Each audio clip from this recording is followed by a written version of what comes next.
মূলা শাক 800 টাকা বাজারে কামড়া দিলাম। মূলা শাক বেশি 20 টাকা দিয়া। 100 টাকা কেজি বেগুন, হাফ কেজি নিচে 50 টাকা দিয়া। কবি একটা, এটার দাম 50 টাকা দেখবেন, হাফ কেজি হয় না, 400 গ্রাম। পেঁয়াজ আধা কেজি 70 টাকা, 140 টাকা কেজি। আলু হচ্ছে 65 টাকা কেজি।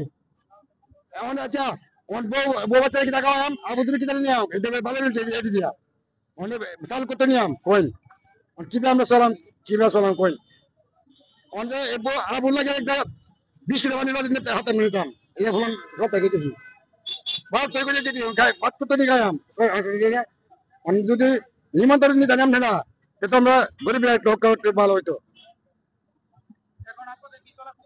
কষ্ট মানে এবে না তো এক বাগান আর বাগাতে হয় না কিনে খাইলাম কত রেখে কিনতে না ভাত খাইম করতে এক বাগান 2 বাগান অবস্থা লাগে। সামনে কি কমতে পারে ভাই? এটা এটা কি করা মানে আমরা করা মাত্র যদি কমতে পারে কোন না কমতে পারে হ্যাঁ আরো করার বেশি পারবো বলি যারা বেচা আরো বেশি পারবো দ্বিগুণ আমরা ডর দেয় আরো ওনার রাস্তা করে মনে বন্ধ হন।